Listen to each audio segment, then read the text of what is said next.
What is up, YouTube? Welcome to the third video of my Model S walkthrough.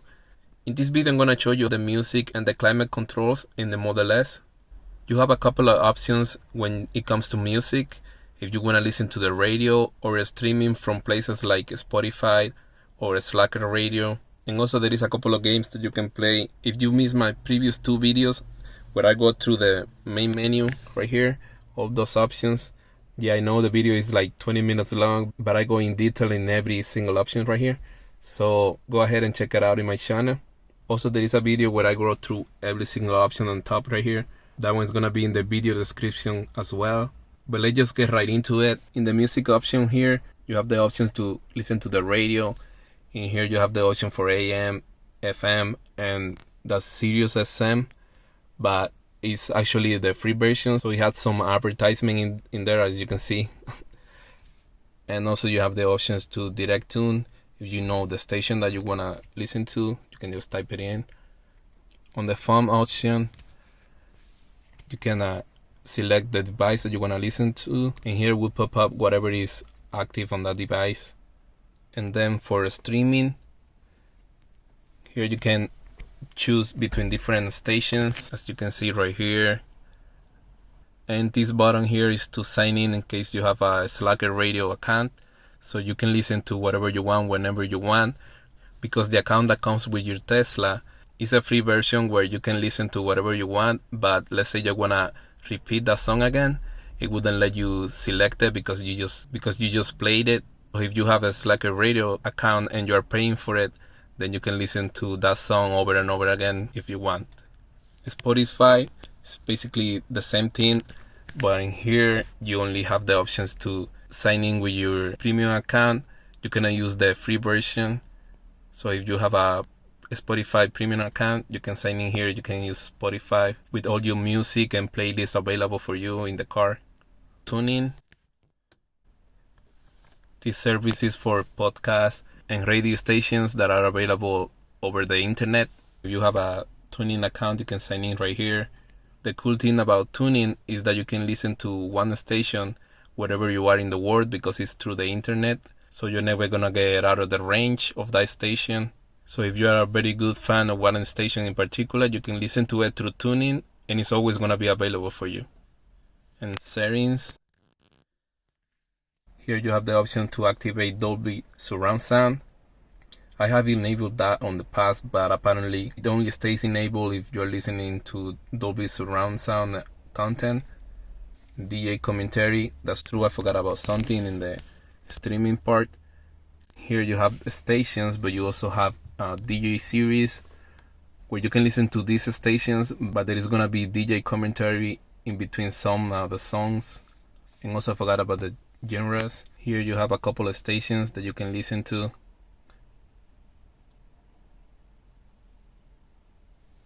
Moving back to the settings, the explicit content, in case you don't care about profanity showing up on some of the stations that you're listening to, you can enable or disable this option. Allow movie control, that's in case you want to control the music through your Tesla app on your phone or somebody else's phone. The balance, to control where you want to pinpoint the music at.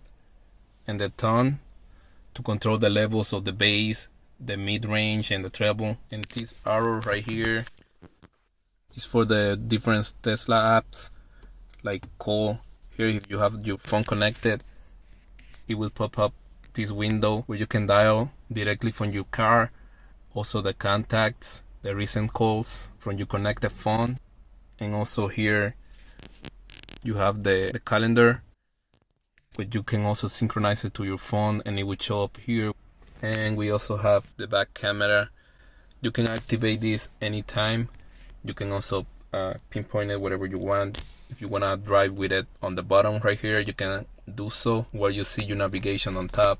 And also the energy, so you can see the energy consumption. No, this is not the Tesla stock or anything like that. This is the energy your car is consuming on average. This may vary depending on how you drive. It can be a high consumption. If you drive really bad, like accelerate and brake frequently, it would actually affect your range. But if it is pretty low, it's pretty good because you are not consuming that much energy when you're driving, and that means you can go longer with a single charge. Here you can choose if you want to see the last 30 miles, the last 15 miles, or the last 5 miles. Also, if you want to see your average range of the instance range. This is so high right now because I'm just sitting in the cars, I'm not driving. So it's basically saying that if I stay with the consumption that I have right now, I would reach 999 miles with the energy that I have available right now. And trip, in case you want to keep a record of how much energy you consume during a certain trip. Let's say you're going to be doing that trip frequently and you want to know how much energy is being consumed during that trip. Let's say that you're doing it for business purpose, to report how much money you're wasting on electricity. You can calculate it that way. Let's see what else we have here. The charging that I talked about in the previous video. If you want to know about all this, click on this card right here. So let's move on to the web browser. This is actually sucks. I don't use it at all. If I have used this 5 times in the 2 years that I have owned this car, I would say that it was too much. Like, it's way worse than Internet Explorer. Like, let's say that I wanna go to Twitter right now.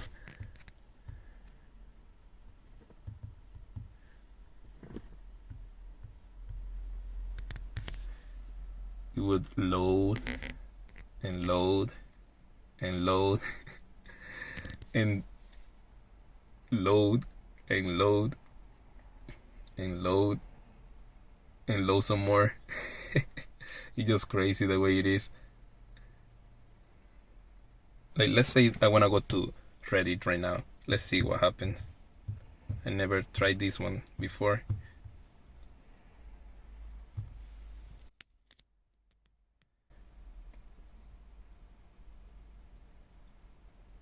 It's just loading and loading. And that's an improvement because before it was even worse. So that's why I don't use this at all. So let's just move on to the next thing. That would be the entertainment. You can play any of these games where you are parked. So if you like any of these games, it's pretty good that you have it available in your car at any time. So moving on to the toolbox. Here's where the Tesla Easter eggs are at. I talked about this in the previous video, so go ahead and watch it right here. And that's about it for the entertainment part. For the climate controls, my car is actually equipped with the heated seats. So if I want to turn on the heated seat for the driver's side, I would do it right here. There is 3 levels. Same for the passenger side. But also if you go in here, you can also turn on the back seats. Let me turn off the auto mode so I can put the fan all the way down so you can hear me better. Here you can turn on or off the AC. Also where you want the fan to blow towards. And this is for the HEPA filter. Ooh, that's loud. Let me turn it off. The HEPA filter is pretty handy to me. When I go to San Francisco from LA, there is a place in the middle that has a lot of cows and they smell pretty bad. So I turn that on and it will actually keep most of the smell out. Something can get in the car, but it's not as bad as just having the windows down. Also, if there is a skunk, it will keep out the smell pretty good too. This option is to defrost your windshield wipers, and this is to heat up your steering wheel. Also, you have the button here to turn everything off. I love the steering wheel here, especially in the mornings. When it's a little chilly outside, it would keep my hands warm. And these options on the bottom are to keep the climate control off when you leave the car, or on. Or also if you're gonna leave a dog in the car, it will show this funny animation that will let people know that the climate control is on, so they don't have to worry about the dog inside the car, so they don't break your windows. And the camp mode is to keep the climate control on until the battery reaches 20%. Sentry mode that I showed you in the previous video, the security alarm and the walkaway lock will be disabled during this mode. And here you can control the temperature, and the sync button here is to have different temperatures for the passenger or the driver. And this button is to remove the fog from the front windshield and the back windshield. And these 2 buttons are just to control the volume of the music. And as a bonus, let's just throw in the navigation controls. You tap here just to enter the address that you want to navigate to. This is to zoom in and zoom out in the map. This is to keep the north up or where you're headed. This one here is if you want to see a satellite map. It actually looks pretty good. I will keep it that way. And this one is to see the traffic or not. And last, here you can select if you want to see the superchargers and how busy are they. You can see the status over there on top, like how many chargers are being used at the moment. And with that, I finished my Model S walkthrough. But stay tuned, because next week I have a pretty good video planned for you, because it turns out that I left for a couple of days, and when I returned home the car had 0 miles of charge available for me. So if you want to know what happened, subscribe. If you watched this video all the way to the end, hit the like button and leave me a comment of what you think happened with my car when I found it with 0% charge. So see you next week, and thank you for watching.